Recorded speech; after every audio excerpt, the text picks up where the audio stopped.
a do doja të sqaroj një gjë, sepse kam vrejt që në komunikimin mediatik në Prishtinë ka një farë prirje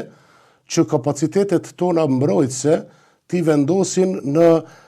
nivelin e kalkulimit me investimet që bën Serbia në militarizimin e saj. Unë besoj që ky nuk është kursi që na duhet, nuk është kursi. Kam vrejt në debate në studio të ndryshme. Fazat e zhvillimit të forcave tona të sigurisë. Jo vetëm në kuptimin e programit për ushtrinë tonë, por në kuptimin e analizës për kërcënimet e sigurisë në raport me Kosovën dhe në raport me kapacitetet ushtarake që ka Serbia. Mendoj që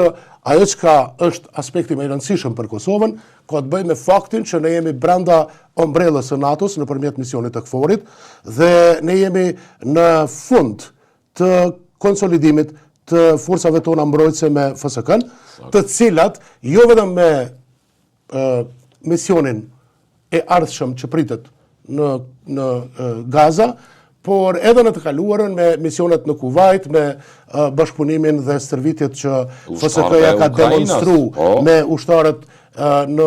Britanitë Madhe e të tjera, FSK ka demonstru një zhvillim jashtëzakonshëm të kapaciteteve të veta profesionale për mbrojtjen brenda programit të NATO-s, kjo ka rëndësi, brenda programit të Aleancës Veriatlantike. Pra edhe KFOR-i,